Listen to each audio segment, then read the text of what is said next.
Well, good morning, lovely ladies and gentlemen. Steve Collins coming to you from gorgeous San Antonio, the second most powerful, passionate, purposeful coach and speaker in the world. Hope you guys are fired up and ready for an awesome, fantastic day today. I was on the phone on the way over here this morning, so a little bit of a different scenery here in the Lion's Den. And I want to have a conversation with you. So this is the second year in a row at our office that we are having what we call a body transformation competition. And in a conversation with another coach this morning that we visit with on a regular basis, we were talking about the parallels to the diet plan or the workout plan as it also relates to financial planning and financial decisions. So let's talk about that.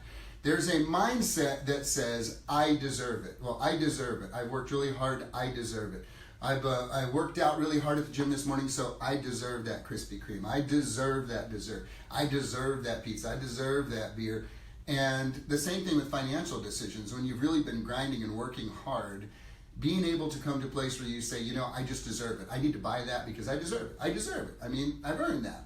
Now, there's a time and place for things like that, but yet if that becomes the prevailing thought that is connected to additional effort, you will never reach champion's ground and stay on champion's ground. You will be on the path, never quite setting foot on champion's ground. So what is the shift in thinking and mindset that's got to change at that point?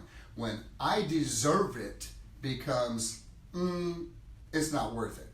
When I deserve it shifts to, it's not worth it. Then you are stepping on champion ground because see, I deserve it is connected to immaturity and a lack of self-control and a lack of self-discipline. I deserve it says, I want my needs met. Well, she yelled at me, so I deserve it. I could go back and yell at her. He yelled at me, so I can go back and yell at him. I'm going to retaliate because I deserve the ability to do that. I earned the right to do that because of the way that they treated me. It takes more self-control to forgive. It takes more self-control to deny yourself. It takes more self-control to say no. Do you know that the majority of the most successful people in the world are not successful simply because of what they say yes to?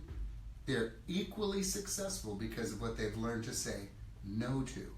You see, the more influence you gain and the growth that you experience on this path to becoming a champion, which increases your influence, you will have opportunity after opportunity after opportunity to serve, to engage, to go, to do.